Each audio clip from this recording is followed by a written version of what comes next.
What up, everybody? I am your host, JP. Oh, just pass me the phone. I'm your co-host, Josh. Hey, everyone. Hey, yeah, this is the FilmBros podcast.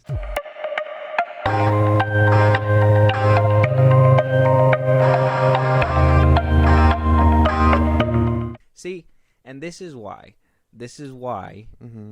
I am the master and you are the apprentice. Yeah, whatever. All right.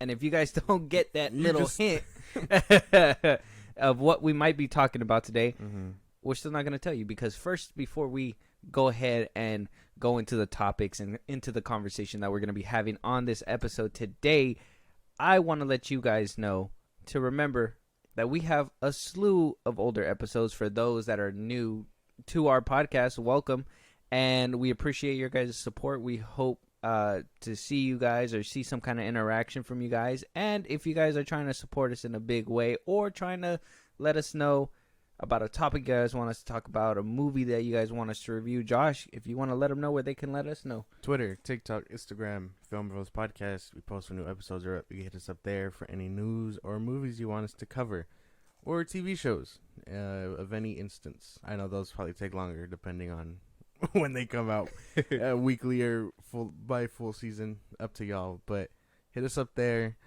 Listen to us on the go anywhere you get your podcasts. That's Spotify, Apple Podcasts, YouTube Music, things like that. Subscribe to our Buzzsprout. The link is in those bios. It's kind of like a Patreon, except it's Buzzsprout. Subscribers get special perks, and you support us, and we recognize you for supporting us by shouting you out on our episodes. So go ahead and do all that. Yes. Go do all that.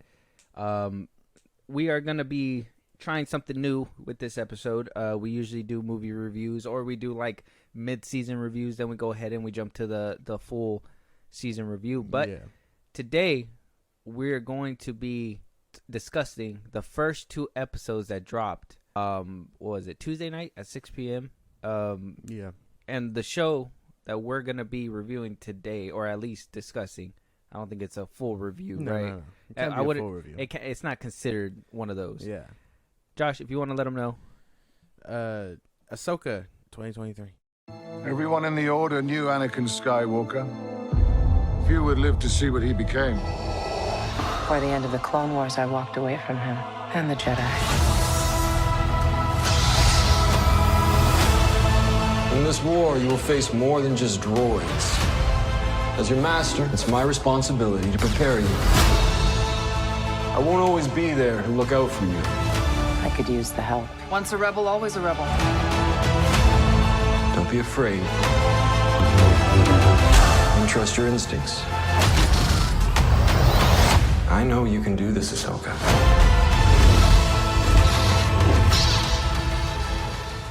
Yes, so we are going to be discussing Ahsoka. Like I said, 2 episodes dropped Tuesday night. So if you guys have not seen those episodes, I suggest you guys stop this episode, go watch them, come back, have the conversation with us. Tell us if we're off the money. Tell us if we're right on the money. I don't know. You guys judge for your guys' selves. But Star Wars Ahsoka, as of right now, with 2 episodes out. Now I'm hearing, and I've looked around. Apparently, scoopers and these obviously the ones that get to watch it first, they've only gotten these first 2 episodes, I believe, Monday, and they haven't even gotten the rest of the season yet. So nobody knows what's happening. Apparently this is going to be a well-kept secret. 93% on Rotten Tomatoes off 2 episodes alone. 86% audience score. Dave Filoni fucking coming in, creating, he was the mastermind who created Ahsoka in the Clone Wars. Way back when. Yeah, and then now we seen her in Rebels when Clone Wars prematurely ended. We wound up seeing her in Rebels. Then we saw her in Season 7 of the Clone Wars when it got revived for the final season. Now, here we are. Well, actually, we seen her in Mandalorian Season 2. Yeah, she popped out in Mandalorian Season 2. We seen her in the Book of Boba Fett. And now she's here in her own Ahsoka TV series. It's been a long road for Ahsoka. Just a little backstory, if anybody knew. Dave Filoni created this character. She started off in the Clone Wars. We see her in the very first Clone Wars movie that completely bombed at the box office, rightfully so. They just mashed up like 3 episodes. They were just like 3 episodes. Here's your movie. Wound up bombing, but she became a fan favorite. The Clone Wars lived on through Cartoon Network. Became a fan favorite. Now she was supposed to meet her demise by the end of the Clone Wars, but because Filoni cannot seem to let her go, she has survived all this time. How old would she be in like the Ahsoka series? In the Ahsoka series, she's got to be like. This is after the Book of Boba Fett. Yeah, it's got to be like close to late 30s, early 40s. Because when she was a Padawan, and that was for like 3 years, she was like 19 to 20. Yeah, 21. by the end of the Clone Wars, she'd be around there, and then she'd probably be around her 20s, around Rebels, and then after the Empire and everything, it's around this time. Yeah, she'd probably be like mid 30s or early 40s. Okay, all right. So about that age, and she's been surviving a long She's time. been through multiple wars. Yeah. So Dave Filoni keeps bringing her in, and we got a stacked cast. We got Rosario Dawson as Ahsoka Tano, Wes Chatham as Captain Enoch, Natasha Leo Borzio as Sabrine Wren, Mary Elizabeth Winston, Hera Syndulla. Fun fact, that is Obi-Wan Kenobi's wife in real life, Ewan McGregor's wife. Yvonne Sakno as Shin Hati, Ray Stevenson, R.I.P. Yeah. He is playing Balin Skull. David Tennant made a return as Hugh Yang, the robot pilot. Yeah. We seen a little bit of Iman Estefandi as Ezra Bridger, and so on and so forth. We had a little cameo by Peter Jacobson in the second episode as Min Weaver, and so on and so forth. We got a stacked cast. We only seen so many people so far. Josh, I know you were the one who was really excited for this show. Yeah. I know that you were the one that was like, hey, we're gonna do this new segment. We're gonna have to go ahead and just break down episodes as they come out. And I'm down for it. I think we'll probably, because it's 8 episodes, I think we'll probably give an update every 2 episodes. I think that's fair when it comes to these shows, because I think they go, well, Andor had 3 episode arcs. Mm-hmm. This one seems to be closing up in about 2 episodes if they only put out 2. Yeah. 2 at a time, maybe. Yeah. So I'm assuming these are going to be 2 episode arcs. So we'll probably keep you guys updated if this Ahsoka show keeps doing good, because good eye on Disney Plus. They heard the fans, basically heard them say midnight. That is way too long. And we be waiting till the fucking middle of the night for either some good shit or some dog shit. And people got tired of it. Disney said, all right, we'll try it out. Wound up bumping it to Tuesday at 6 p.m. at night, and shot all the way to number 1 on the streaming. So they were smart to do that. It makes sense. I mean, middle of the week, I remember there was a time where every Friday or Saturday you're getting a new episode, maybe Sunday. Yeah. Now they're premiering them in the middle of the week. I don't know. That one's kind of funky.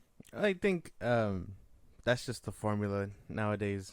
Maybe they know that streaming is available whenever.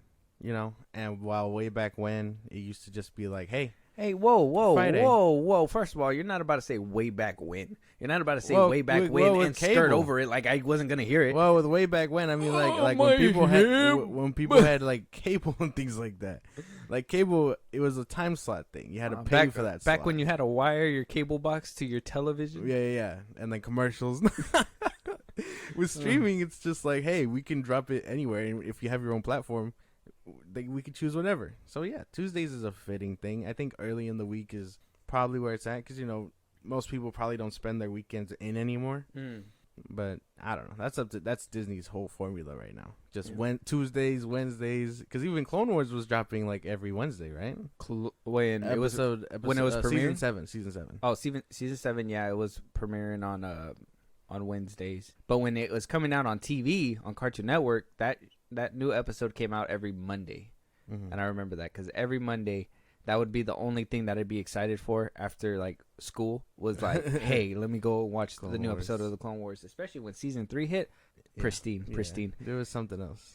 So the synopsis for the show is: after the fall of the Galactic Empire, former Jedi Knight Ahsoka Tano investigates an emerging threat to a vulnerable galaxy. If you guys haven't seen the trailer, what it looks like from the trailer is that she is going after Thrawn. Thrawn had disappeared. It's a little recap for you guys. Like I said, if you guys want to catch up on her story, she was in the Clone Wars, she was in Rebels, she was in Mandalorian, and she was in the Book of Boba Fett. So you can probably, I think Disney put a little pocket in their Disney Plus where must-watch episodes for Ahsoka Tano. So go look at that. But last we seen her was at the end of Rebels, and it looked like they were just accepting the fact that they won Lothal and that they felt Ezra Bridger was still out there, but they kind of just left it alone. It looked like she was training Sabine to be under her wing. Mm-hmm. Fast forward to the Ahsoka show, it doesn't seem to have it did not seem to have played out well according to what is happening so far within this show. So we got part one, Master and Apprentice, and part 2, Toil and Trouble. Yeah. And Josh, if you'd be so kind to go ahead and recap. Let's start with episode 1, Master and Apprentice. Episode 1 kind of shows us where everyone is at the moment after Rebels and after Mandalorian. Slight spoilers, I guess, for Mandalorian season 2, and then we'll Book of Boba Fett. In season 2, Ahsoka shows up. Just for a quick recap, she captures what's her name? I can't remember her name. The one that she was fighting with the staff. Morgan Elizabeth. Yeah, she fought her to find out where Thrawn was. Whatever. Fast forward. That's where Mando got his Beskar spear. Yeah. So fast forward, Ahsoka is looking for a map for Thrawn because it's actually very interesting that they hid it, like he's hidden away. Like homie is like not trying to be found type shit. Yeah. But yeah, she's looking for a map to find him. Kind of like how, I guess, to put into perspective, how the rebellion was trying to find Luke in episode 7. Kind of like that. Man, I was about to clown you. I thought you were gonna say how Kylo Ren had the Sith Finder in Rise of Skywalker. It's not the same. Well, I guess it's technically the same, but not really, because you don't really show you where everyone is. But yeah, Ahsoka's trying to find the map to find Thrawn. Following her are the bad guys, the Sith. I'm not too sure what they are. Dark side users. They're mercenaries. Not them. I guess not the droids, but the Balin and his apprentice. They're mercenaries. Really? That's basically what he said. They're basically. I mean, the best way I could possibly put it is that they're basically like Count Dooku. Mm-hmm. You know how Count Dooku was like, I mean, I don't believe in the Sith. I don't believe in the Jedi. I just, wherever I can stop evil, I'm going to be there. And that was just kind of his thing. Insert them, what do you call it? They're also looking for the map, but under a witch from the old times. What are they called? The Night Sisters. Yes. There you go. A witch from the Night Sisters. We found out Morgan Elizabeth is a witch from the Night Sisters, which is crazy. That's crazy. They did not hint that at all, which is insane. Fast forward, she's like, she takes it to Hera. If anyone remembers Hera from Rebels, that's played by Ewan McGregor's wife. If anyone can remember her, she was in Scott Pilgrim. So she takes it to her. She goes, we know someone who can open this, probably. Cut forward to Sabine, right? Ahsoka takes it to her. Surprisingly, we find out that Sabine was being trained under Ahsoka for a time being. That fell through. I hope we get more details on that, because that is kind of interesting. I don't remember much of Rebels, but I didn't think she was force sensitive. I don't think so either. I think that she really got into what the Jedi do and stuff like that through Ezra Bridger, though, for sure. Yeah, because it seems like their connection is like really strong. Like they're siblings, or they could be a thing. I don't know. Yeah. But so Sabine ends up opening it. I always thought it was like a love relationship, but I think they kind of established in this show that it's like a brother-sister. Yeah. I thought it was, I mean, the vibes they give off is like she really misses him, and it could be a sibling thing, because, that's the safest route, I guess, for Star Wars, but, they don't shy away from relationships either, so they could grow into more since they're older or whatever now, but who knows? Maybe they just couldn't show that on Disney Plus, or not Disney Plus, but a kid's cartoon. Probably. Rebels was more child-friendly, quote-unquote. But, yeah, Sabine ends up opening it. The assassins catch up. Things like that happen. Fast forward episode 2. I'm not missing any key points, right? For episode 1? No, I think you're by pretty episode 2, they're like, the bad guys took the map. By the second episode, Ahsoka's like, well, damn, how do we get it back? They through some intel Well, from a droid. the bad guys jumped Sabine by Yeah, the yeah. end of the Took first the map. episode, and Sabine wound up getting stabbed. Yeah, and took the map. What do you call it? Fast forward episode 2. Sabine ends up hacking a droid that tells them where they got the where they went. Kinda. I'm kind of lost on there. No, they what do you call it? They track the mercenaries, Yeah. Balin, by using the droid, Yes. the droid's head, and they were like, it played on kind of like a gag because they were she was trying to do it before it blew up, and the droid kind of unplugged it soon. Which leads them to a scrapyard, an Empire scrapyard, kind of similar to what we saw in season 3 of Mando, which is kind of crazy because again, we thought season 3 of Mando was low key kind of like mid. But it seems like they were also setting up Ahsoka. But also, we also seen the Scrapyard 2 in Fallen Order as well. I was going to touch upon that because it's interesting because, yeah, Fallen Order, if anyone can remember that game. See, with Star Wars lore is just... It's great. But in the game, it was them. It was the Empire hiring people to just scrap old well, by this time it would be Old Republic stuff. But now, fast forward, it's after the Empire, and now they're hiring people to scrap Empire stuff. Yeah. I think that's kind of interesting, how it all just kind of flipped. Yeah. What do you call it? They find out that there are Empire If you think about insurgents. it, the Republic just keeps getting thrashed over and over again. Like, they just do not win at all. The Empire hires... the Republic hires old Imperial workers to scrap this thing, give them better lives, whatever, so on and so forth. We saw that kind of in season 3 of Mando. We do know that insurgents live from the Empire, either bidding out for Moff Gideon, things like that. Thrawn was gone. If anyone can remember, Gideon from season 3 of Mando, he quote unquote dies. We find out that they're building something to go also find Thrawn by the end of it, which is crazy that he's in another galaxy or whatever. Interesting how that's gonna play out. Yeah, it's an interesting premise.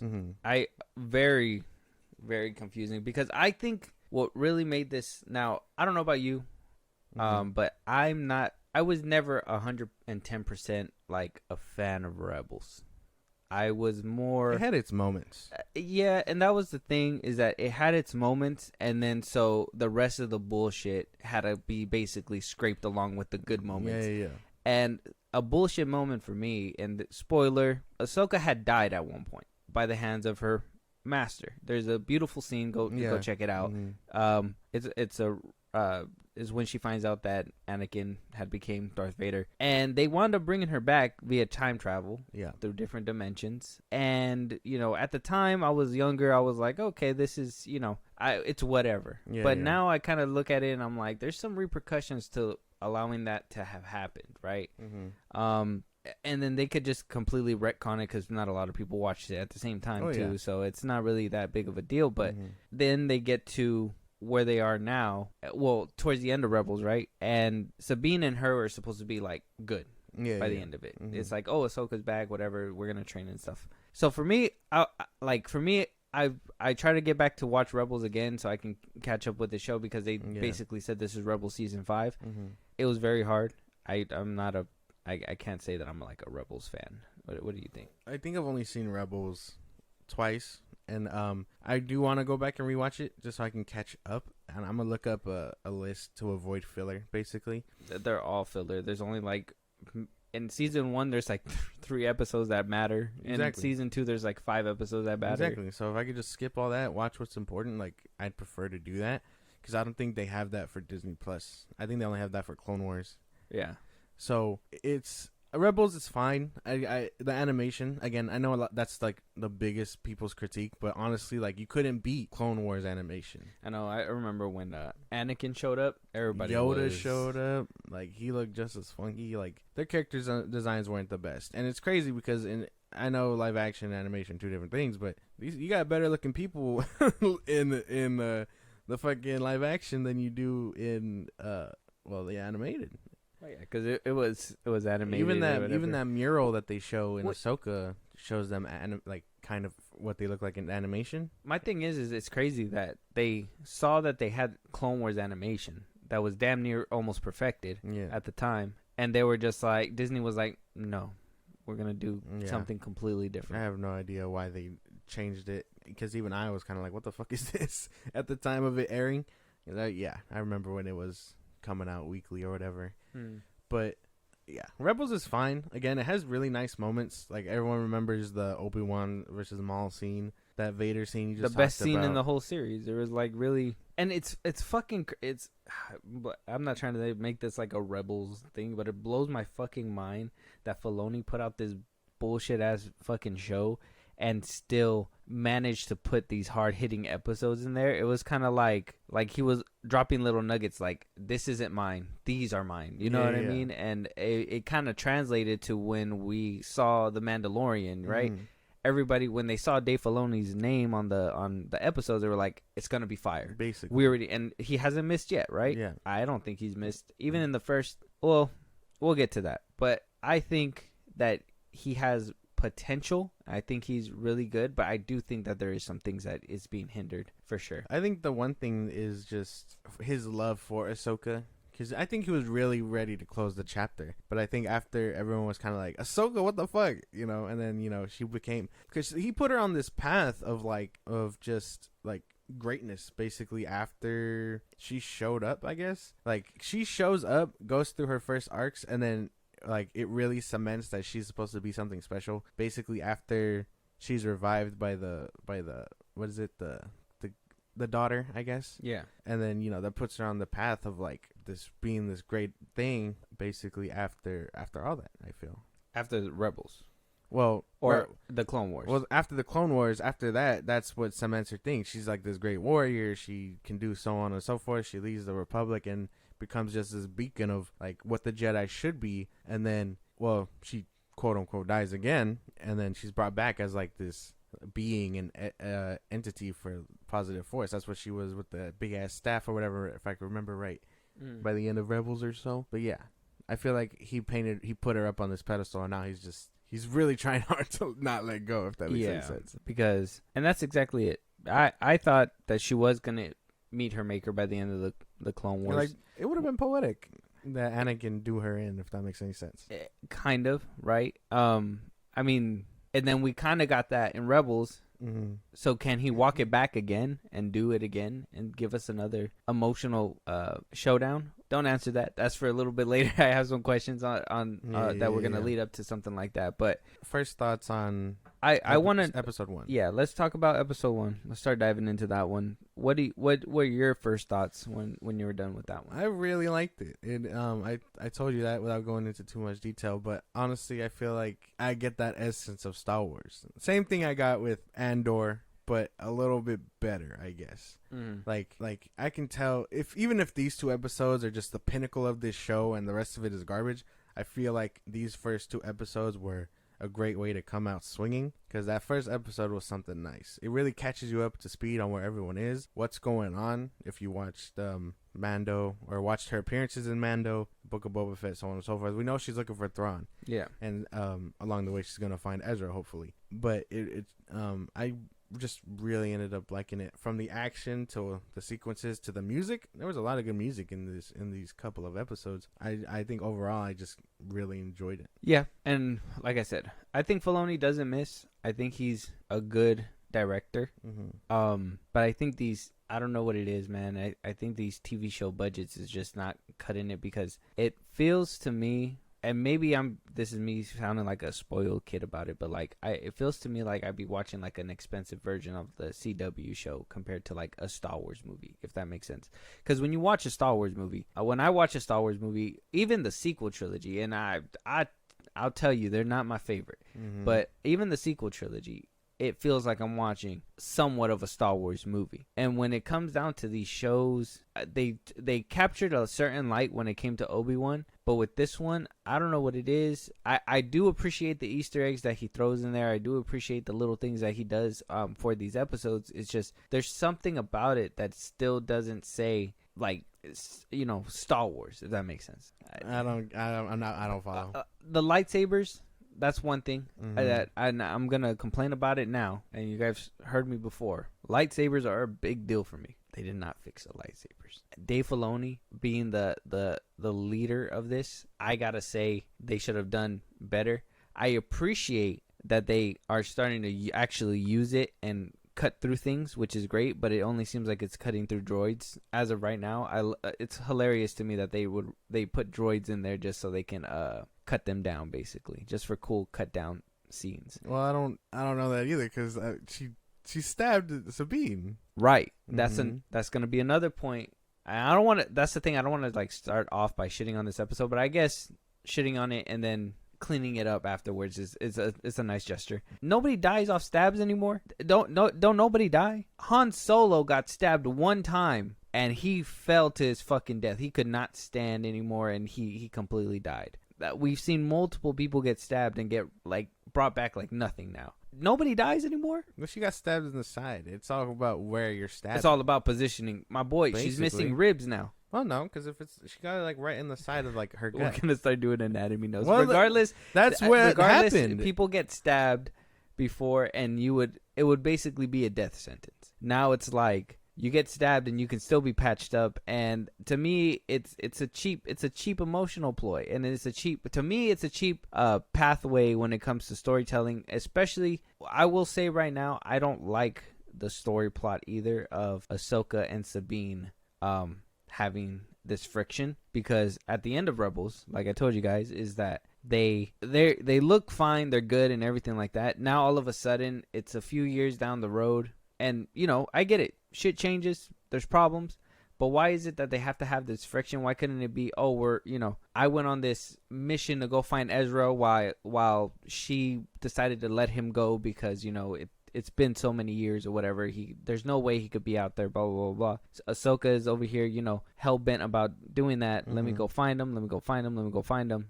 Now we're going to have to figure out what was their fallout between each other. But I would rather them focus on the one mission at hand, which is finding Ezra, stopping Thrawn. Why do we have to have this whole little subplot of, we don't like each other right now? Well, there has to be some tension. What do you call it? That's gonna lead. I feel like they're gonna build all that up, and while that whole training between them is like off, it's gonna come in handy for that final showdown. I feel like I really think you're jumping the gun on that. What do you mean? Like that friction and stuff. Yeah. It's gonna come in handy when they have to fight the Master and Padawan. Balin and his Padawan. I know they're already setting that up because they were even saying too, like, they're too strong for just you. So who do they have? Sabine Wren. So now he's gonna also want to try to prop up Sabine Wren to be this like Mandalorian Jedi badass, and it's like that's cool too. But wouldn't it have been more meaningful if they had that friction or whatever, and then Sabine Wren basically bites it in the beginning because she didn't finish her training? Wouldn't that have made for a more compelling story? And then Ahsoka would be like, this is for Sabine or whatever. No, I'm telling you, it's gonna be you doing that to Filoni right now. No, I'm just kidding. But look, for what it's worth, the first episode at least, I like the action that happened. I like the way Ahsoka moves. I think that Rosario Dawson really embodies her, and I was very curious how she was gonna do it being her lead show. Yeah, I know she's a great actress and everything, but having to see little snippets of Ahsoka in certain scenes is different than seeing her front and center all the time and having her needing to mimic her mannerisms and all that for a good chunk of the show. I thought it was great. I thought Filoni captured the how do you say, the Anakin within Ahsoka as well. They're in the show. I like the Easter eggs. The Sabine Wren's room when there's the helmets where they painted, Ezra Bridger painted. I like how they introduced Sabine Wren. I fucking love that whole entrance thing. It kind of reminds me of like those scenes where the the 08 Star Trek where the kids riding the bike and the cops on the side and everything. Like, it reminds me of those, and they made their own little like in-universe Star Wars music just so it can play badass to what she was doing. I thought that was pretty sick. I appreciate her taking a shit on the establishment. All right, she's very great at doing that. That's always been her little stick. So I think I like how the characters basically bleeded into live action. They basically embodied what Rebels was and what those characters were. Even Hera Syndulla, even though the voice still kind of throws me off because I think Hera Syndulla's voice was completely different. I don't know what it is. I think Mary Elizabeth Winston is damn good regardless. But I don't know what it is. It's still taking me some time, at least with her Zendula for sure. Do you have problems with everyone that's like that? What do you mean? Like Anakin and Hayden Christensen, or Obi-Wan and Ewan McGregor, or What do you mean? with that translation that you just made?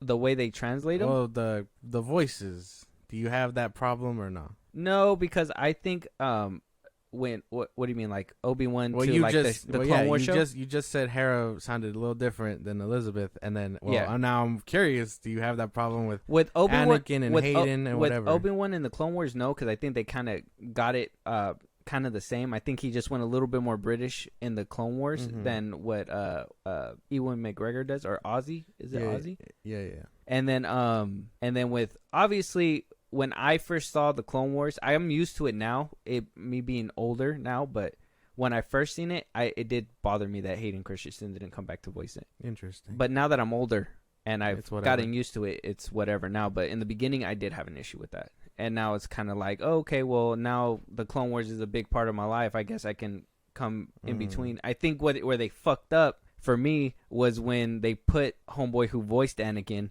in an episode of The Mandalorian, and I heard him talk a little bit. I was like, neat, but at the same time, I was like, damn, way to take me out. Yeah. So, well, okay, I guess that's fair. Yeah, I really liked most or pretty much all of the first episode. I think that what really cements it for me too is the scenery, I guess. Like they Star Wars has always know how to like paint the picture, I think, of the greater cities and the areas around it. Because even when Ahsoka's entrance, where she's like looking for the thing, everything is so fucking detailed. I love that shit. And then the city, the mural I talked about with all the rebel heroes on it, like they know how to like really put a setting together. yeah. I like the contrast between Sabine and Ezra. Sabine is like in her own tower looking over the city, and that's kind of how Ezra was on Coruscant, right? Or not Coruscant, Lothal. Yes. Yeah. Yes. That's where they're at in Lothal. Yeah? Yeah. Oh, they're already there. It's kind of like that comparison, and I kind of been noticing that, you know, when she touches the mural, stuff like that, like he's doing little live action snippets from what he did in Rebels, so I think that's pretty sick. Yeah. So, and yeah, they just know how to paint the picture, because even in episode 2, like everything looks fucking amazing. That shipyard looks so detailed. Everything just looks so good. And I will point out too, because I didn't explain Ahsoka. With Ahsoka, I didn't like her in Rebels because I thought in Rebels she was older. I thought they were gonna give who's the original voice actor, Ashley Easton, right? Yeah. I thought they were gonna give her a more like woman voice, because obviously when you're younger you're gonna have that high Ahsoka voice, but when you're a little bit older, so I think Rosario Dawson makes a perfect voice for that older Ahsoka, more mature woman, I guess. Oh yeah, I guess. Interesting. Yeah, but just so I can clear that up. Yeah. Because I think the whole voices thing, it doesn't really do much for me. Like it doesn't throw me off as much, I guess. Like they could. Because Hera and Elizabeth didn't really bother me. It doesn't bother me with their voices. As far as everything else goes, I'm really excited for the bad guys, if that makes sense. Like, I can't wait to see Thrawn, Balin to do more shit. I really... Yvonne Sakno, the Shin Hati, the blonde girl. Yeah. Bro, she stole my heart, man. I don't even care. She did. I was just like, fuck, man. She's so cool. I like her. I hope she doesn't get a redemption arc, because I hate when villains do that. She's that witch, right? I'm not tripping. The witch? Is that her or no? No, that's the blonde chick, the Padawan. Oh, okay, yeah. Okay. The one that stabs Sabine. Yeah, the one that stabs Sabine. I think she's cool. I really enjoyed her. I wanted to deep dive into the bad guys, so I guess this is that point. Balin and his Padawan. It's interesting that they right out the gate painted them as old Jedi from the I guess the Clone Wars, because it looks very telling. Like he's obviously the master. He's lived through the Empire, whatever, and her being that age. I imagine he saved her at some point, and like it's just very telling because he's instructing her, and she even has the little braid that Padawans had. Yeah, Anakin had it. Ahsoka had one at one point. Like it's interesting that he's keeping those teachings alive, if that makes any sense. Yeah. I kind of like that little detail. Yeah. Using that old Jedi code, all that, it tells you that he's lived for a while. Yeah. I don't know where these characters are gonna go. I don't know if if he'll have a change of heart later. He seems like the kind of guy who's gonna have probably like a change of heart, and I feel like his Padawan is gonna go berserk. Yeah. And only because he has this like kind of chivalry to him. You know what I mean? Like he regardless. He does kind of remind me of Dooku. Yeah. Now that you mention it. Yeah, he has like this like nice, cool, calm demeanor about himself. This is me nitpicking. I thought it was so stupid when he was in the ship fighting the rebels or whatever, and he was just blocking up here. I'm like, ain't nobody shooting his legs. Nobody's aiming for his legs, but my boy was just choo choo choo choo choo. He was just out, like double-handed the sword like a knight. You know what I mean? Like a knight in shining armor. Yeah. And they were just shooting at his top part. They didn't even worry about his bottom part. While the girl, she was over here doing flips and stuff. That one made sense, so I wasn't really taken out by her. But him just walking up and just, it wasn't even like how Dooku would do it, where he would have his like hand out and like be able to defend his whole body. Yeah. This guy was just kind of walking up like a knight, and just, it seemed very slow, and they could have got him, I thought. I don't know. I would have aimed for his toes. Man, no one in Star Wars can hit their shots. No, so it is what it is. And my thing is, why did the New Republic adopt rebel armor? That is so I think it's just a lot of stupid like, and ridiculous. well, I mean, it's kind of what they were built on, and they're not. I think it's kind of like, well, stormtroopers have just lower grade clone armor. If that makes any sense. Yeah, that's true too, huh? It's like the Empire and like Republic, New Republic, whatever. They just kept getting broke, huh? Well, I mean, when you're shifting hands, like imagine living off credits for 3 years before during the Clone Wars, and then all of a sudden the Empire says, "Oh, that's no good. Imperial credits is what's gonna get you by." And then Imperial the Republic credits, was around for a while. And yeah. well, we can only date it for those 3 years till that show comes out. I feel that's where my timeline kind of ends. No, because didn't they say they were around for about 2,500 years in peace before the Clone Wars started? Well, yeah, but that's what I'm saying. Like we can only date so much before all that. Well, Imagine using all those credits for as long, I guess, and Yeah. then the Empire says, "Well, they're no good. We got a new form of currency." And then they 10 fall years. through. Yeah. 20 years, we call it. They fall through, and now the Republic says, "Oh no, now that's no good. We more different credits." And you're just like, "Well, what the fuck? All that currency's gone now." Basically.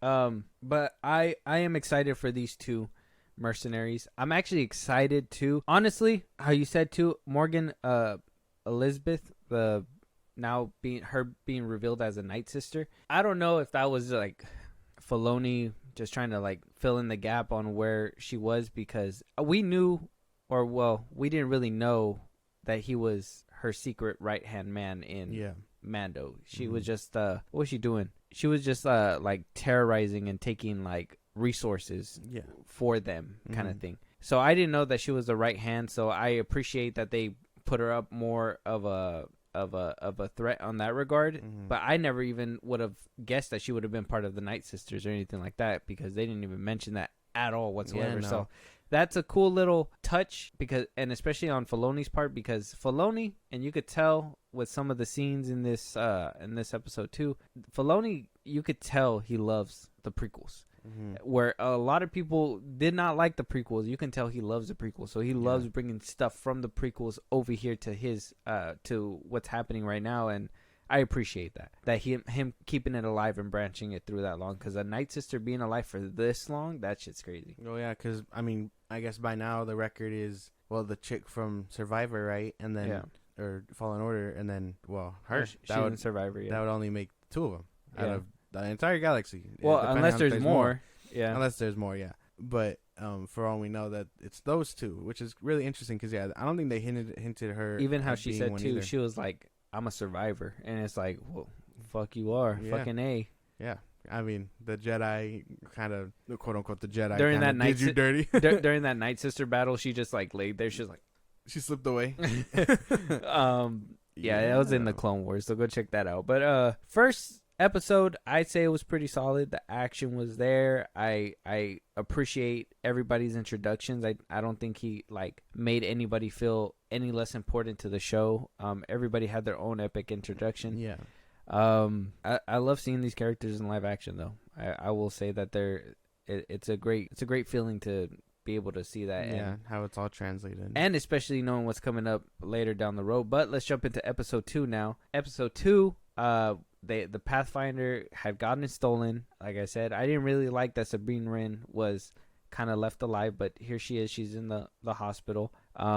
We got to see a little bit more of kind of what the intentions are when it comes down to the mercenaries in this episode. And we got to see a new character. We seen him in the trailers, but we wanted to actually seeing it in action. But we saw Inquisitor, a masked Inquisitor. And what do you think that's about? I'm not too sure.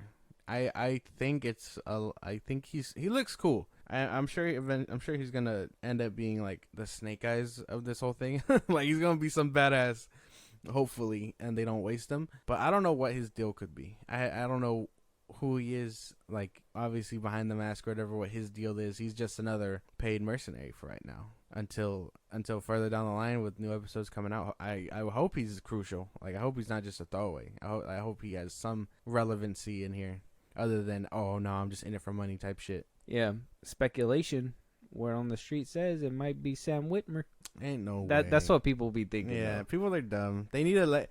I've said it once. I'll say it 1,000 times. Let man go. Let Starkiller go. There's no fucking way. And honestly, I feel like that would kind of be an injustice. Like, why would you? Like, he was this high character. Why would you make him an Inquisitor? You know what I mean? Like, that feels weird. Well, I mean, are you one of those? No. First of all. Shut up. Shut up. No. Okay. Go ahead. Ask the question. Are you one of those Starkiller dick riders? Like, am I offending you right now? Because that shit ain't gonna be it, bro. I'm telling you. First of all, I'm not dick riding shit. Okay. You munching? First of all, Starkiller is one of my favorite things that came out of Star Wars when I was younger. Playing him in video games was like a highlight.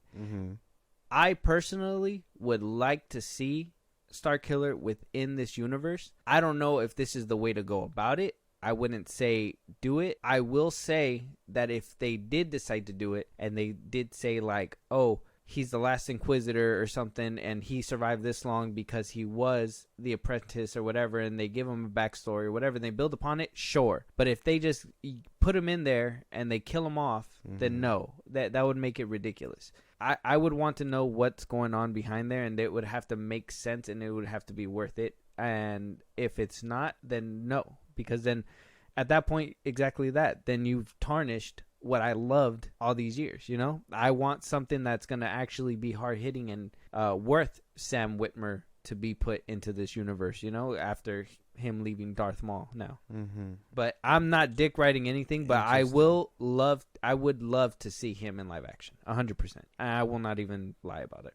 Interesting. Maybe you should start holding on, bro. Maybe you should start holding on with me and hope for it to happen. No. You're going to tell me that you don't want to see a Starkiller in the fucking Star Wars universe? It would be cool. Oh, so now you're dick riding. No. That's right. How about you let me fuck explain. out my face. Yeah, no. See, now you're doing too much. But I really feel like if not explained correctly, and he is one and done, it kind of be like, well, what the fuck was that type shit? And I wouldn't want that. It's not even like you wasted him at that point. It's kind of like you kind of just used him to fill a slot. But I don't think a waste. Even if it was that detailed, I don't think I'd want him around. As cool as it sounds, he's that anomaly that I think people should avoid from using in live action. It's kind of like if they started to use Darth Revan, you know, like I know they hinted at him in lore or whatever, but like the way people use him and prop him up as this like thing, it's kind of like, no. He works in Legends because Legends is a mess. Sticking him in canon and then restricting him is a whole nother deal. That's one thing to me that people don't understand is that what's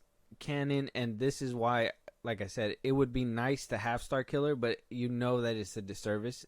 Books, video games are a different playing field when it comes to powers and shit like that. Because you can obviously go all out and be able to write different ways out of it.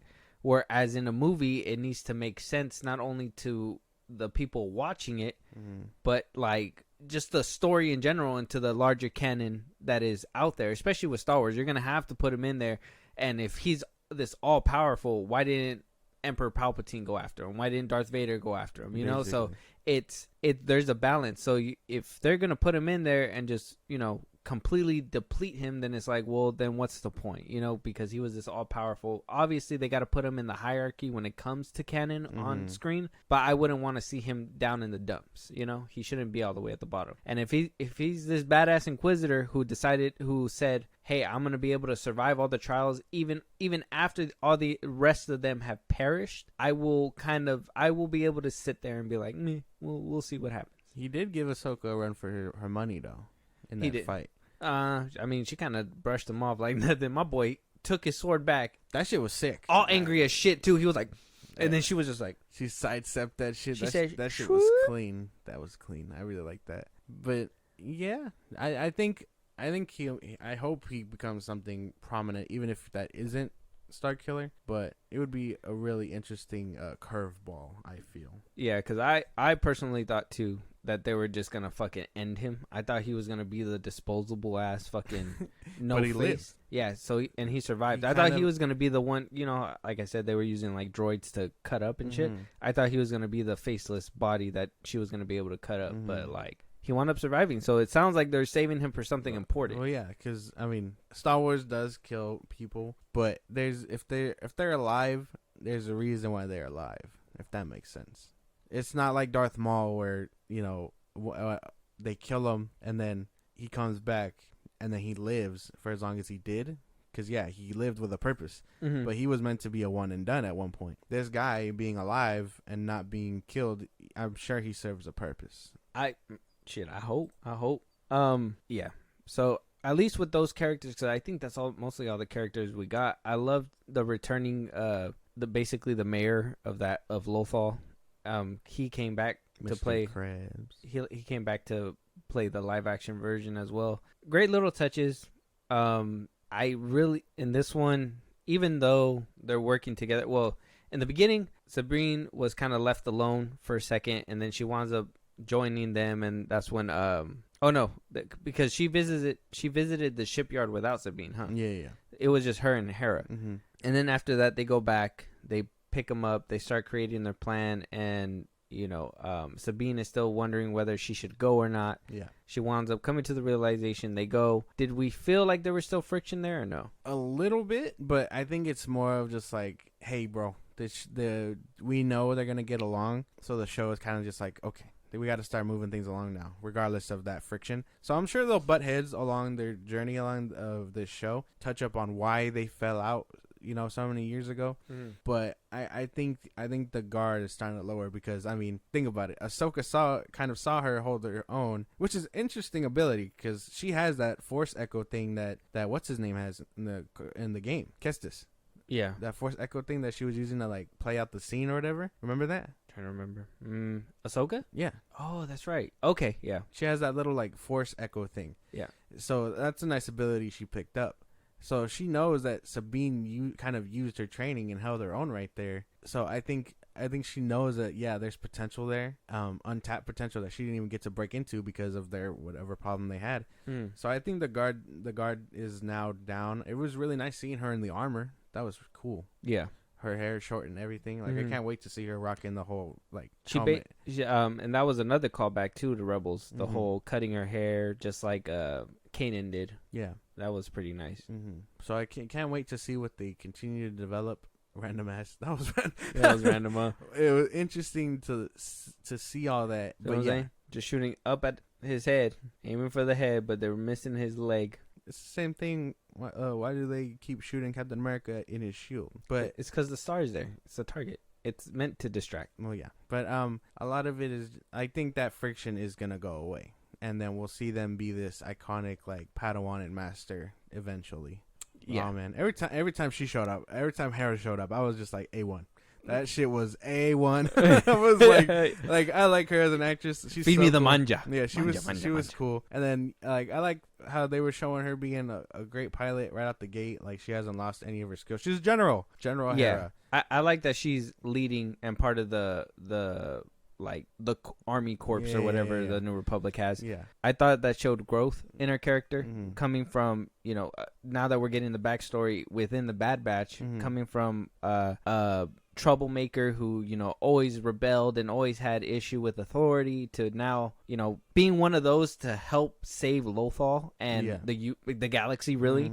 And then on top of that, graduating from that to just saying, hey, you know what, I'm gonna be here, take authority, be authority in my own way. And that shit was cool. She was a badass, 100%. Yeah, she's a general.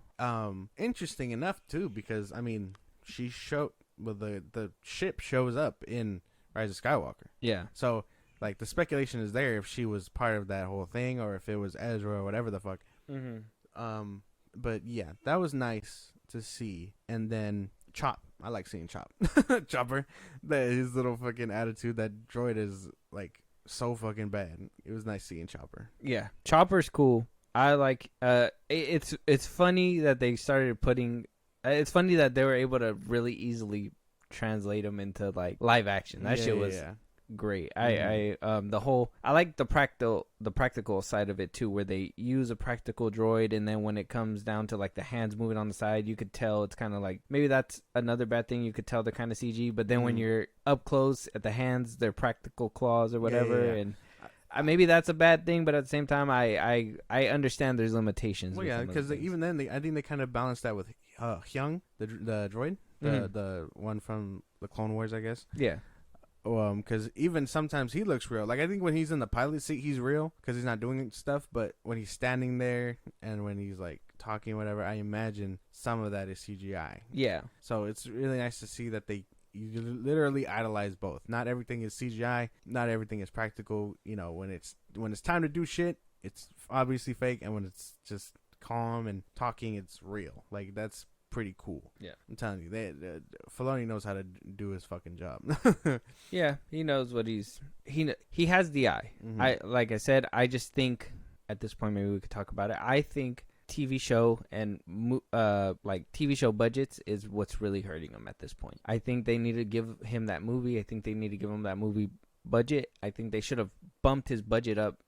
Him being able to, and maybe this is a Kathleen Kennedy thing, but him being able to deliver great episodes that people rave about all the fucking time, this being his show to really prove himself as well, they should have gave him a proper budget where he was able to, make shit look more real for the fans. And, like I said, I understand the limitations, and that's why I have to like kind of be like, well, you got to understand this is still a D plus TV show. It's not a movie budgeted kind of thing. So, and that kind of sucks for me, because I think that's what's really making it not feel so much like Star Wars, where you saw even in animation, the Clone Wars, the Rebels, even me not liking it so much, the lightsabers, the movements, everything. I didn't like Rebels lightsabers. I didn't like them either. They were too skinny, too thin, and I didn't even know it was a thing where you can shrink them and make them large. Like I feel like that's something they implemented now, because even in Survivor you can do it, and then in Rebels you can do it, but I didn't think that was a thing. It was never a thing. That's why I feel like it was just one size fits all. The only thing that changes is the hilt. You're not gonna carry the same hilt from when you're a baby Padawan to when you're a whole knight. Yeah. Like that's obviously the size is gonna change. Like I guess the best comparison to give you an idea is when Baby Starkiller is holding Vader's lightsaber. You know what I mean? You're not gonna expect a baby Padawan to wield a big ass shit like that. That's so. I know they say lightsabers don't have weight. It's more of like a mental weight, but it doesn't. It's not fitting. Yeah. I will say the fights are kind of meh too. I want more movement in my Jedi, and Ahsoka coming from, this is probably the downfall of Ahsoka coming from animation to live action, is that you can't capture the movements that you did in the finale of the Clone Wars. You can't match the movements that she did in half the things that happen in the show. Like you're not gonna see her rolling, you know what I mean, in this series, and you're not gonna see her like doing all kinds of flips and crazy acrobatic stunts. Because why? Because she's older Ahsoka? That shouldn't be it. Like she should still be agile and still be able to move and stuff, because when in Rebels she was able to do that. It's only tough And I feel like that's something you have to let go because, you know, makeup and shit like that. I swear. Like think about that, because that fight in Clone Wars where she's fighting Maul, that's mocap, and obviously you can translate it, but she has makeup on, she has her tendrils, like some things you kind of just have to let go over practicality, and I think you not letting go is your own problem. No, I don't like that you make me explain, but then when I'm telling you to explain, you don't explain. Well, no, because that makes sense. No, it doesn't make sense, because even in other mediums and different movies as well, we've seen them in full makeup and be able to put up a fight. Don't bring up Kit Fisto in episode 3. That's a different story altogether. And if they're human and all that, yeah, because you don't have to worry about all that. Like Dooku doing flips and shit, like he's just a man. You can make that work, but for her to do all that and still look practical, I think that'll look funky, and then you get more of that bad CGI that you're talking about. Well, I mean, maybe if we're not doing flips and shit, but what about like the movements, the hand-to-hand combat? Why isn't she moving more fluently, more faster? I think that's just what it comes down to. That whole makeup and like things practical. Because think about what's the best fight, or not the best fight, but I guess Luke versus Kylo Ren in episode 8, right? Like when he's ducking and he's like avoiding his saber and things like that, like we know that wasn't fully Luke Hamill. We know that was CGI, but he's a human. For her, it's more of like, oh, for her to duck and flip and shit, you have to CGI her, and then the hair and stuff, and then the hair still has to look as good as it did before that flip. I think that's a lot of touch and go. Yeah, but that's the thing though. You don't see it in anything. Even in Obi-Wan, you didn't see that. He was old. Him and Vader, they're old. I feel like you're just not letting it go. And like, there's just some things you can do in animation that you can't do in live action. That mocap fight scene being the only difference. So you would chalk this up to Ahsoka being old and she can't move fast? No, I'm chopping that up to live action and makeup and things limiting her. I'm sure the fight scenes. What about Obi-Wan? He was old and they didn't have the CGI budget for all that. You're not gonna expect Obi-Wan. And this is what I mean when I'm like, okay, are we okay with cheapening our experience? Like, are you okay with that? Because you're telling me that I have to let it go, but then that would mean that I'm okay with the mediocrity that's being pushed out. Are you okay with the fact that you're not getting realistic lightsabers? Are you okay that you're not getting realistic fight scenes like a Jedi should be performing? Are you okay with all that? Not necessarily, but at the same time, I know that things limit other things. Think about Andor, probably the best Star Wars live action show, depending on where you stand. Yeah, probably in my opinion. Yeah, like depending on where you stand with it, not just you, but like everyone listening. But like that shit managed to hold practicality, and then when it went all out, it went all out. You know, that scene with the stars and the what do you call it? The TIE fighters and all that, you know, like when it had to look amazing, it looked amazing. So Star Wars doesn't disappoint in that aspect. Like I said, most of the stuff in the first episode looked really good. You know, maybe that's all where their budget went. I don't know, but like it looks all good. And I think about it like that. Like, sure, your fight scenes aren't so much, I guess, about flipping or whatever else you have gripe with, but like everything else looks on par. Would you rather have? Oh, I know your answer, but would you rather have epic fight scenes or, you know, terrible CGI buildings and this and that? Because most of the scenery looks amazing. There's ways around that, right? There's ways around, like Mandalorian. I think that's perfect example is, you know, his flying scenes. We had a giant monster in that one, and that looked good. I thought the Mandalorian monster that came out in, season 2?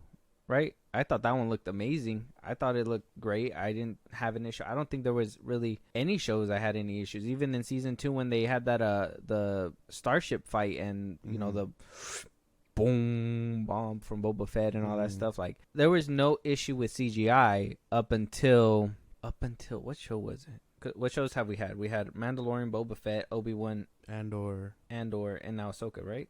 So, and then when we got to Obi-Wan, that's when we got, and that's where I chalked it up to. I was like, okay, if we're getting our first like TV show Jedi show, like I understood that there was going to be some limitations. I was like, okay, but the point was to take that and go better with it. And maybe having Ahsoka's lightsabers as white is probably like an issue with the lightsabers too, but because when Obi-Wan was in like a dark room with a blue lightsaber, that shit really was bright and it shined. So maybe we got to see when she's underground or something or in a dark room to see how they do it that like green that. lightsaber and red lights or orange reddish lightsaber that they had, they kind of was bright too. I think her problem is just her lightsabers are white and they can't contrast that properly during the daytime. It's kind of like what Lucasfilm had to do with Luke's blue lightsaber, make it green against the blue sky. But you can't do that with her because canonically her swords are white. Oh, that's true, huh? So that's probably like a translation thing, right? So that's probably one thing that's not translating If she kept her blue sabers,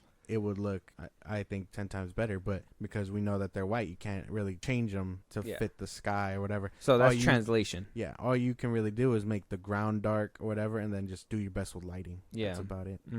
Yeah. So a couple things probably is not translating very well.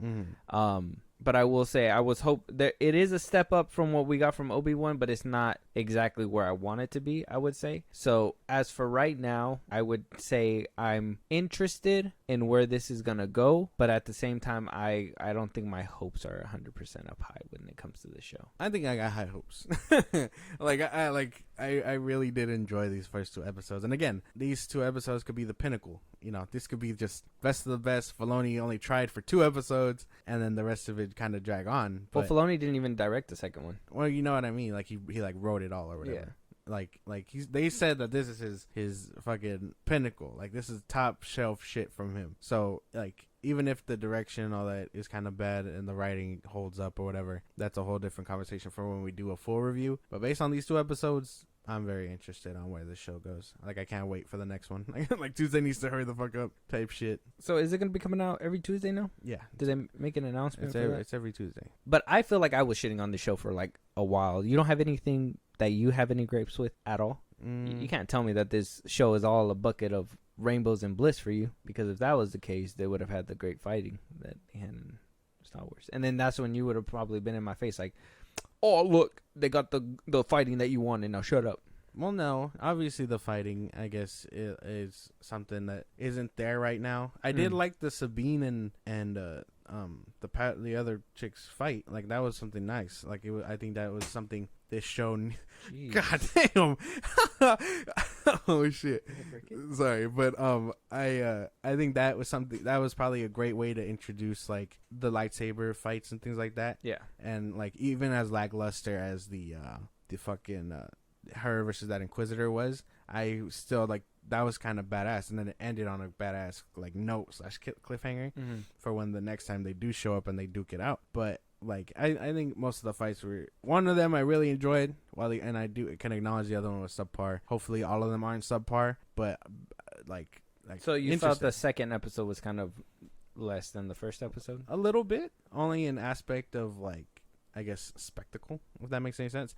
It felt very like there wasn't much going on as there was in the first one, and maybe that's down to runtime again. Like these Disney Plus shows, not even Star Wars shows, have a problem with runtime. Yeah, being so short. Like if every episode was an hour, I know you can't have that, but like it would really benefit them the most. But I don't know why they don't do that. Yeah, the second one was like 40 minutes. Like what was stopping you from that extra 10 minutes of storytelling or whatever? Yeah, that's true. And yeah, that's another thing too. That's another worry thing on my list too, is the issue with the Disney Plus shows. Marvel, Star Wars, the same, that they don't have enough story to tell in these 8 episode series. Yeah. So what do? They stretch out as far as they can, and then that's when you make for filler episodes. And granted, the second episode wasn't filler. They still had like some conversations, but it was just cut short a lot of the times, it felt. So I will say the second one was a step down. They used a lot of the second episode to build up the bad guys and what they're doing regarding Thrawn's plan, and you know, also sticking in the I guess the dark side assassins, or whatever you want to call them, mercenaries, and their goal and all this. Like they just want power, but what exactly isn't it for them outside of all that? And then also, how does the end of season 3 of Mandalorian tie into all this? Because we know that Gideon was really he's an inferior leader to Thrawn, but because Thrawn was gone, he was the guy. You know what I mean? So Yeah. and he was obsessed with cloning and everything that we know for the sequel trilogy. So what is Thrawn's big plan after all this to be like, okay, he's obviously doing something better that Moff Gideon wasn't type shit. Yeah. I'm really interested on where all that goes. That's something that I want to know too. Was Moff Gideon looking for Thrawn as well? Was he just the next in line and he was just like, fuck out of here, don't bring Thrawn back, because if you bring him back, then he's going to be the number one guy and I'm going to be pushed to the sidelines. You know what I mean? Like, I want to know what his portion in all this was, because it seemed like he had a mission to go basically start the whole cloning process. Yeah. And at the same time, I think they had brought up Thrawn at one point. And it was like in the season 3, they like name drop him, and then Moff Gideon is like, no, there's no point in that. Like, I got this type shit. Yeah. So I want to know council. what their deal is, and I hope that they kind of dive into that too. Mm-hmm. Like I have really high hopes for this show, and then like depending on where it ends up, that'll lead us into the movies that are coming out with Filoni attached. With that, before we jump into theories and predictions and all that, what do you have anything else when it comes to these 2 episodes? I not really. I'm really interested in what I just talked about. As far as the technical things, I guess, like lightsabers and stuff, I wish the colors were different or more defined. Like you said, you would expect something else from him, but I'm sure because I feel like he doesn't do things without purpose, Filoni. So I think there's going to be a real interesting point to where the lightsabers are and things like that. Yeah, I think the Inquisitors was really red. Yeah, his was dark as shit. The other 2 were the ones that were orange. Yeah, or like if they're teetering on the sides of being good and evil, or if they're that median. But if they were that median, they'd be white, So it's more of just like, what's their deal? Because if they're only in it for power and they decided, hey, the dark side is where I'm going to get it, then, that's completely different than devoting yourself to the dark side. 2 different things, I feel. No, yeah, you're right. That's true. So, predictions then. Who do you think we're going to see this season? I think we're going to get the whole Ghost crew. I hope at some point they involve Zeb. I think we've seen him in Mando season 3. That's probably where the budget's going to go. Yeah, just designing his ass. Damn it. I mean, we've seen that they could do it in live action. We've seen it already. It's just more, can they How implement consistent him? will it be? Yeah. Because everyone else looks pretty legit. Even like Hera looks legit. So I think he'll only be the standout. I know Freddie Prinze Jr. was talking his shit about Star Wars, but I think we'll get Kanan in a flashback or so, depending. I hope we get Ezra. I hope that Maul leak is real and we see something about him. Like a flashback or something. Flashback. Anakin, again, he was rumored to be here. We'll probably see him for sure. I hope we see him. I'm not too sure if we'll see Mando or anyone else of that capacity, but I would imagine we would. If we don't, I don't really care. I think Mando is a possible, like, I think I'm 90 to 95% sure Mando will make some kind of appearance sometime in a future episode, only because it's just voice acting and they could put somebody in a suit that can record it real quick. I think we might get what's her name more than actual Din, the redhead. What is her name? What is her name? I forgot her name. I can't remember. Yeah, she's running shit right now. Yeah, she used to be like completely number 1 in my book, but I don't like the route they took her in season 3. She's like this criminal too. She's the sister of what's her face. Yeah, she's a whole ass traitor, and now she's this badass superhero. Redemption arcs, everybody. But I think we'll see most of basically the Filoni and Favreau crew from these shows, but minus Boba Fett, unfortunately. I think to some capacity we'll get basically everyone in here. So are we getting Anakin and Ahsoka? Are we getting Darth Vader and Ahsoka? Or are we getting both in this season? I think we might get a little bit of both, just to hint at, because I think once what's his name breaks it down to her for her, obviously she's seen it. Depending on where they go with it, she's seen Vader and Anakin, so I think in some form of flashback we'll see both. But if not, I'd want a tender moment with just him and Ahsoka, whether he's a Force ghost or whatever.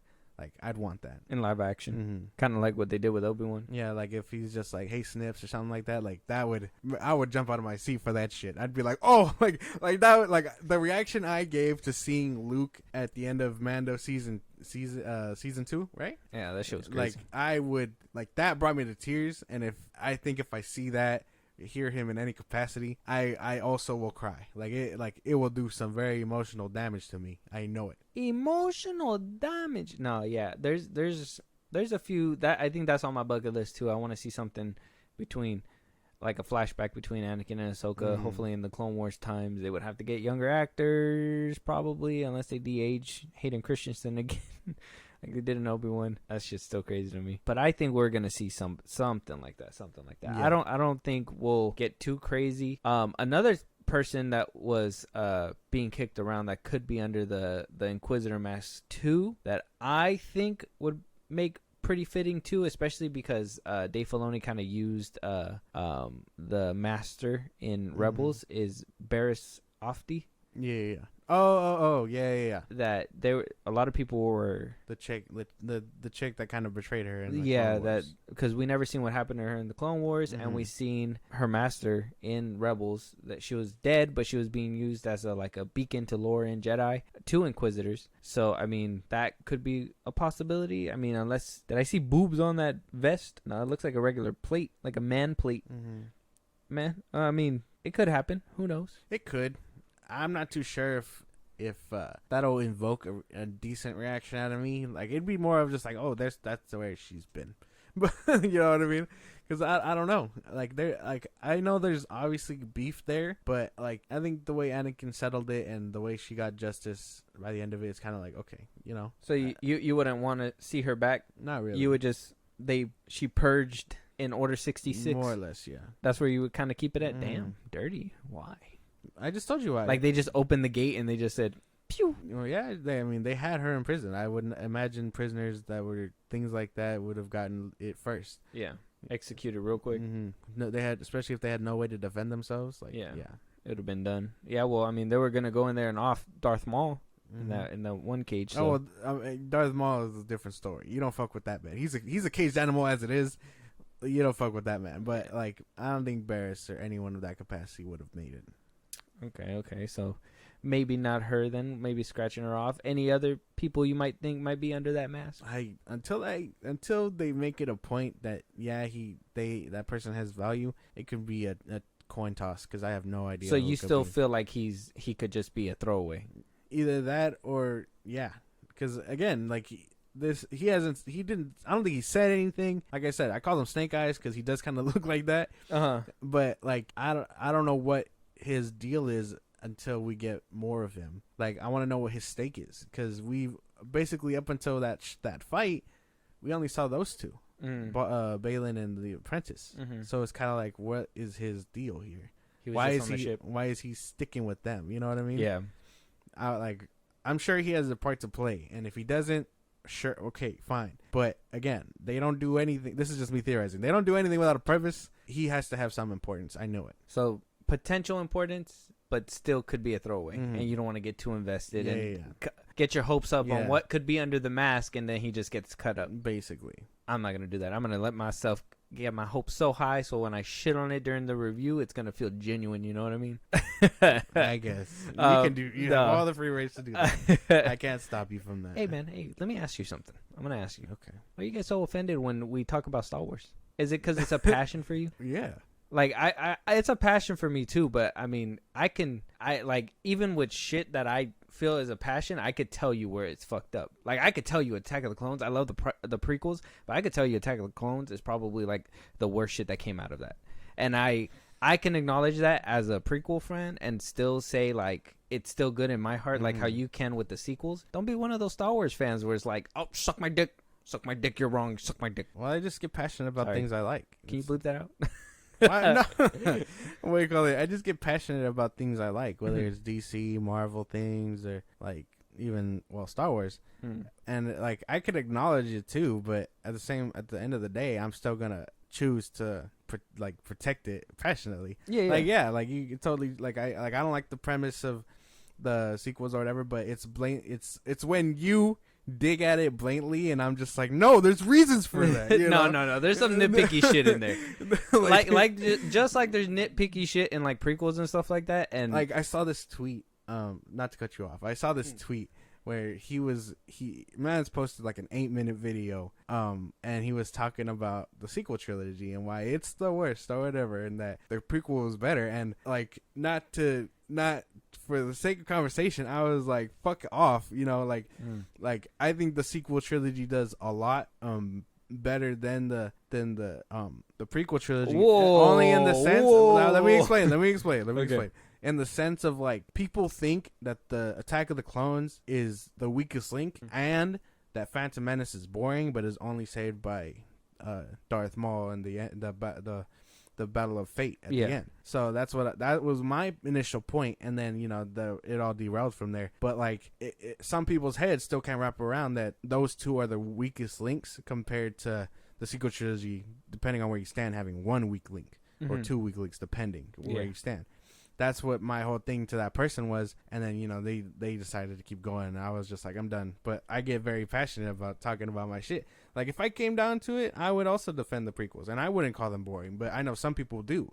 Yeah. And like, I can still acknowledge, like, yeah, Attack of the Clones looks like ass, but I'm still gonna watch that bitch in my Star Wars rewatch. Obviously, yeah. And I mean, like I said, I could admit it. I mean, it says a lot when you're like, Revenge is the Sith. It's like the best, is like the best out of the Mike trilogy. I know. Sorry. It's because you were shitting on the prequel, so he came at me a little bit.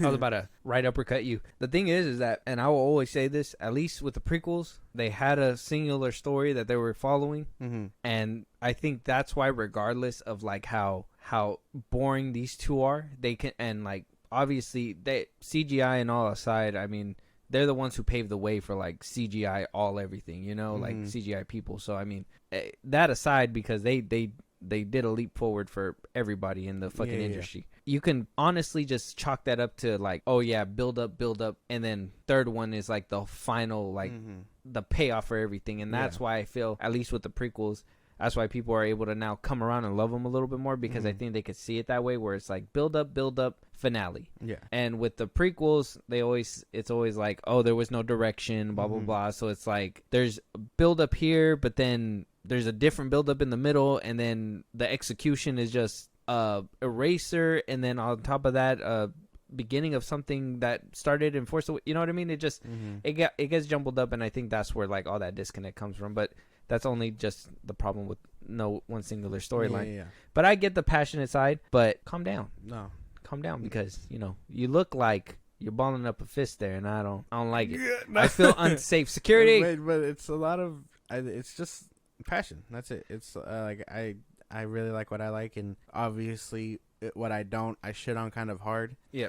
And then like, that's basically it. Because like, I can have the discourse. That's not the problem. It's more of just like, when is someone I'm talking to gonna just start shutting themselves out to be like, no, you're wrong, whatever, Well, that's everybody. Yeah, that's you can never change anybody's mind. Yeah. You could only debunk theirs, if that makes sense. Yeah. So like, you obviously, if my idea is the prequel trilogy is better than the sequel trilogy, I can go on and on about how like there's no storyline or whatever, but you'll be like, yeah, but we got these fights and this and this. So where one drags, the other one rises. It's just that the hand to hand thing, and it's just about recognizing the faults in everybody's thing. Like, I'm passionate to the point where it's like, say I'm out talking to just John or my friends about like Star Wars. They'll say not all of them know about it, and like I'll catch myself like going into deep lore, because they'll ask me questions, and I'm like, oh yeah, like I think one time they asked me about lightsabers, and I was like, well, lightsabers at one point were just colors, like they didn't really have any meaning, and then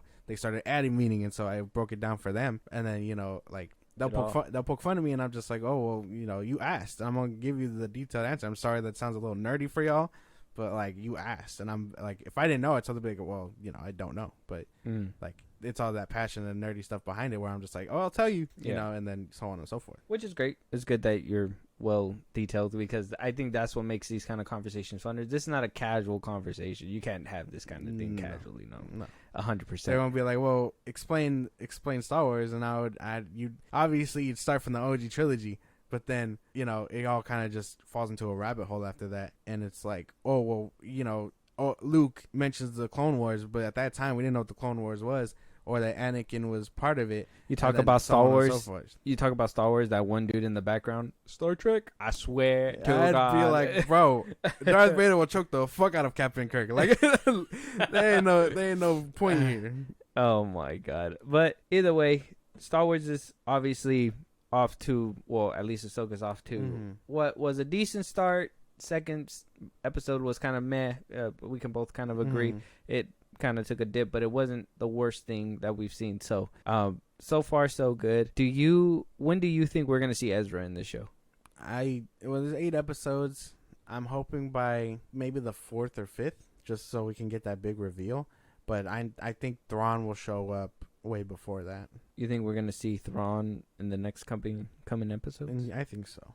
I want to give it a timeline, but like they could totally just like throw the 3rd one in the filler, and then the 4th one is where shit starts ramping up, and then we get Thrawn and Ezra in 6th. But I hope Filoni is really taking the time to be like, they don't want filler. Like, they take every minute as something to advance the story. So I'm hoping by the 4th or 5th, but realistically, I think by the 6th. I say Thrawn episode 7 and 8, and I think Ezra by like episode 5. You think so? You think we'll see Zeb? I think we'll see Zeb, but in a like a hologram or something. Hologram. I think at one point hologram, yes, but I think that hologram is going to be used to like call him into action, and I think we'll see him in the finale. Oh, okay. But I don't think we'll see him anytime sooner because that's pricey. And you're asking for a lot with that. So Zeb probably later on. I think we will see the Ghost, and I think Zeb will be flying the Ghost. So I think we'll eventually see that ship in live action too. Well, last time we seen him, he was with that pilot. I think he's going to be piloting an X-Wing. That's true too. Yeah. That could be it too. But I mean, if they're gonna try to get the gang back together, I'm pretty sure we're gonna see them in the. I think they'll dust off that ship eventually. Yeah, they'll do one of those. We haven't seen it at all, you know. Yeah. And I think we had like a brief cameo of it in Rise of Skywalker. It was one of the ships that was there. Yeah. But with that anticipation level, then for the rest of the season, from 1 to 10, 10 being the most anticipated, 1 being the least, 5 being in the middle. What's your anticipation level? Anticipation level 9. I'm really looking forward to this. Like, I hope it's everything I get, especially since like you said it, Filoni does really love the prequels and stuff. Like, I really hope we get everything that maybe Andor, Obi-Wan didn't give us, you know, and then build upon what Andor did give us, which is story and your spectacle and things like that. So I hope we get that good balance, and Filoni is that key, I feel. So 9. I'm hoping we get it. 9. My anticipation level, I gotta give it I'd say it's 7. I think it's piqued my interest. I think I'm invested to see where it goes. Not only because of this show, but only because Star Wars and obviously Ahsoka. I've seen her all this time since I was younger. She's a character I kind of like grew up with. So seeing her more mature, I hope they do her justice the rest of the show. And I hope this show doesn't take any. We don't have. I understand maybe one episode might be filler, and that could be cool if it's about like the gang getting to know each other, or like, you know, where they've been catching up and shit like that. That's fine with me. But if we're gonna just do 2 fillers just because, hey, we need to eat a runtime, why would you even do an 8 episode? Yeah. Like, do a 6 episode limited series. But I understand this 8 episodes is supposed to be like if they really want Ahsoka still, they'll do a season 2. But if not, if it doesn't do well, then we can just say it was a limited series. Save it for the movie type shit. Yeah, so I don't know. I'd say a 7 for sure. And I hope it doesn't let me down because I think you said it before. I think it's Disney Plus shows in general. They've kind of been letting me down. So anything that comes out on that platform, I'm kind of weary when I watch it. So I'm hoping this comes out good. It looks better than a TV series on cable, but it still has its problems with CGI. But I'm hoping there's a reason for that, and there's like this big ass, like I'm saying, like Zeb at the end or some shit like that, like some big CGI thing. And I want an emotional payoff with Ahsoka and Anakin. They pulled on our heartstrings on that with the trailer, so they better have that. Hopefully something like that comes off, because I really want that. Like, we got to see as short as it was Ahsoka and Luke. Like, I'd want them to at least give us that closure between them or whatever, something like that. Well, would we be mad if like the flashbacks weren't in live action, but in like Clone Wars snippets. Kinda. I think that'd be like a little weird. That would throw me off. I'd be like, why the fuck is it animation? Oh, she remembers it animated. She's like, damn, I remember myself as a cartoon. Oh man, that's yeah. I think that would throw me off. It'd be off-putting. Okay, Yeah. I guess that's fair. That's fair. I just wanted to pitch an idea to see how it was. With that, what do you your anticipation level and all that aside, Mhm. what are you hoping to see from the rest of the show? What are you hoping improves, and what do you want to see by the end of all of it? Well, I hope we get good closure. Again, I hope we get that badass fight between Sabine, that rematch between Sabine and the Padawan, and then like I know it's gonna be a lot of mental games when it comes to Balin versus Ahsoka. So I hope him using Anakin and stuff like that as a tactic to just like get in and like beat her ass with a saber. So something like that. And then yeah, I just hope it all pays off well, and then it can lead into Filoni's movie. Oh yeah, yep. Because Like, all I this want is it to supposed flow. to go that way. I want it to flow in nicely. So whatever happens here is gonna have to leak into the Thrawn. So we know Thrawn's not gonna get captured this Yeah, season. he's not gonna die or anything like that. He's So gonna be around I would forever. hope that he is prominent and not saved till the last 2 episodes, Mhm. because at least then he can be established as a big bad. I know in Rebels he was literally like this fucking douchebag who was one step ahead every single time. So if Yeah. he knows that they're searching for him, he should have something ready to go. Yeah, and like it seems like they are gonna fast track it. That's what I'm saying. Like I'm hoping by episode 4, because it looks like they are fast tracking getting there. Because even the bad guys are building a ship already to just make that leap into the next galaxy or whatever. Mm-hmm. So I'm hoping they fast track it only in that sense of like urgency to just keep the ball rolling and not leave us waiting till the end to be like, oh, this is Thrawn. Like I hope that his scenes we get in more in depth and stuff. Yes, sir. That's where I'm at with it as well. But that's going to lead us to the end of our episode today. Let us know out there what you guys think of Ahsoka. Are you guys enjoying it? Do you guys have any nitpicks that you want to let us know about? Is there anything that you want to see? We want to know your guys' predictions on who the Inquisitor might be. Is it just going to be a throwaway? Is he important to this story? Yeah. And what your thoughts are on the first 2 episodes in general. Like, we want to know. And if you guys want to see more of like TV shows that you want us to break down episodes, and full seasons even, let us know. Josh, if you want to give them our handles and where if they want to support us in a big way, go ahead. Twitter, TikTok, Instagram at FilmBros Podcast. We post new episodes are up. You can hit us up there for any news or movies you want us to cover, as well as TV shows. We will gladly oblige. Listen to us wherever you get your podcasts: Spotify, Apple Podcasts, YouTube Music, things of that nature. Again, anywhere you get them, we're in a bunch of places. Support us in a big way. Buzzsprout, link in those bios of the socials I just gave you. Supporters get special perks and shout outs on episodes, so we recognize you for helping us out and growing our channel for you guys. And when it's all said and done, subscribe to our YouTube channel at FilmBros Podcast. Yeah, and with that being said, we will talk to you guys on the next one. Talk to you guys later.